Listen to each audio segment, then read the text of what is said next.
우리 학생들이 수능만 끝나면 이런 자세로 공부를 한다면 어떻게 돼요? 사실 수능은 전체 마라톤에서 5km밖에 안 되는데,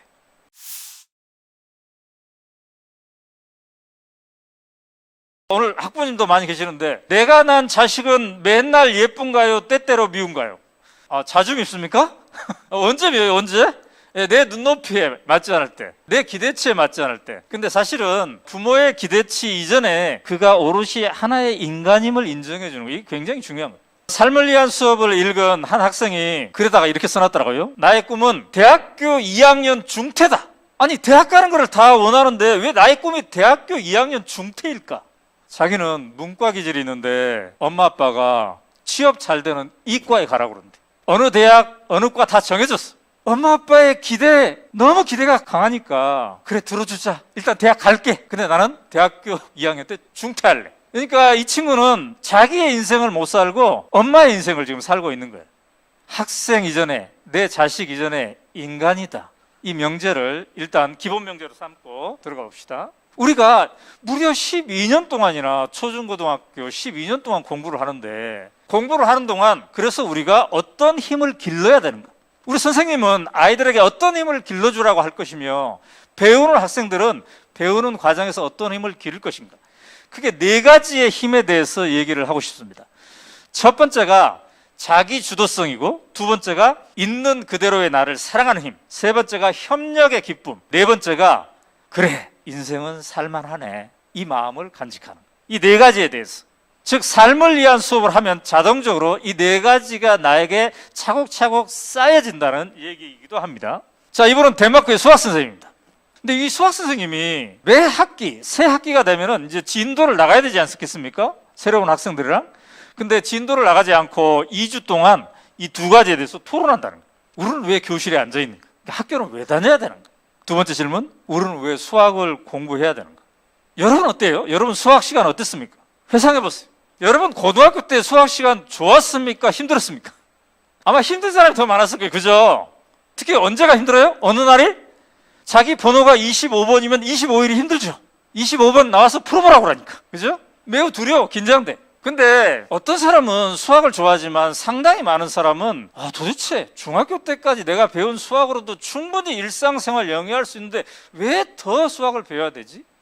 내 삶을 위한 수학, 이 동기부여가 덜 돼 있는 거죠. 그래서 이 선생님은 잘하는 아이는 잘하는 아이대로, 중간은 중간대로, 못한 아이는 못한 아이대로 자기 나름의 동기부여를 갖게 해주는 거, 이게 굉장히 중요하다. 왜 공부해야 되는가, 이걸 갖는 게. 그러기 위해서는 어떻게 해야 됩니까? 우리가 동기부여가 되고 이 배움이 내 것으로 되려면은 실천과 연관돼야 되겠죠. 그냥 이론적으로만 공부하면 안 되는 거고. 이분은 사회선생님입니다. 사회선생님인데 이렇게 얘기를 하네요. 우리는 교실에서 민주주의를 가르치지 않는다. 교실과 학교 자체가 민주주의의 실천에 장해야 된다, 이런 식으로 얘기하죠. 우리는 배움과 실천이 어느 정도 결합되어 있는가 한번 생각해 볼 필요가 있어요. 만약에 배움이 그냥 시험을 보기 위한 공부가 아니라 실천으로 연결된다면 어떻게 됩니까? 학교가 교실만이 아니라 사회 전체가 될 수가 있겠죠. 자기 주도성을 발휘해서 실천할 거리들이 막 생겨나게 되는 거겠죠. 그렇게 되면 제일 좋은 건 뭐예요? 우리는 중학교, 고등학교 때 이거를 경력으로 치지 않습니다. 공부의 기간으로 치죠. 공부의 기간. 근데 자기 주도성을 가지고 내가 스스로 배우면서 실천까지 하면 뭐예요? 중학교, 고등학교 기간이 사회 경력이 되는 거예요. 사회 경력. 자기 주도성을 기르기 위한 여러 가지 방법이 있는데, 그러려면은 내가 교실의 주인이다, 내가 우리 집 구성원 중에서 나도 역할이 있다, 이런 자기 주인의식을 굉장히 필요한 것 같아요. 그러려면은 교실에서든 어떤 공간에서든 권력을 분점해 주는 게 굉장히 중요한 것 같습니다. 저는 지금 제가 권력을 독점하고 있어요. 혼자 막 마이크 쥐고 계속 얘기하고 있어요. 지금 비대면 코로나 시대에 어쩔 수 없이. 근데 이 사진 한번 보실래요? 여기에서 똑같이 지금 이 삶을 위한 수업이라는 책을 가지고 논의를 하고 있어요. 여기는 마이크도 없고 PPT도 없죠. 4명이서 오손도손 얘기하고 있어요. 이렇게 권력을 분점했더니 좋은 게 뭐냐면 내 얘기가 나오더라고요. 각자가 내 얘기가 듣고만 있는 게 아니라 내 얘기, 함께 주인이 돼서 이걸 영위해가는 그런 걸 하는 거죠.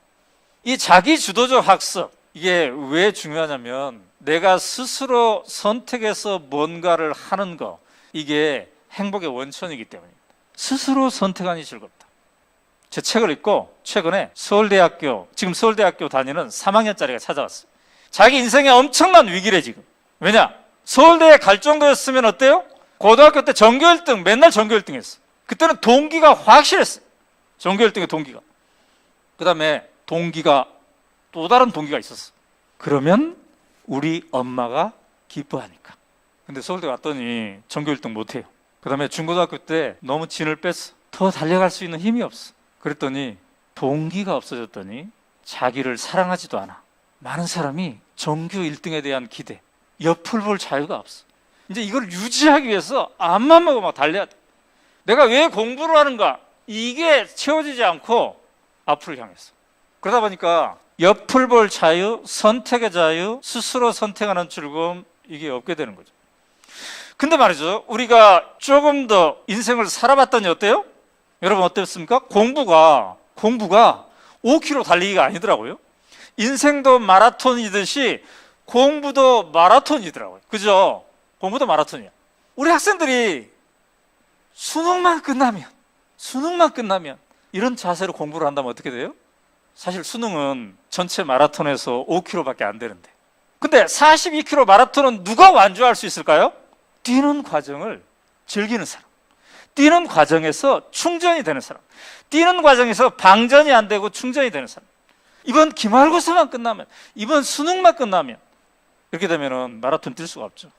스스로 선택하니 즐겁다, 이 자기 주도성을 채워가는 거, 이게 굉장히 중요한, 첫 번째로 중요한 요소입니다.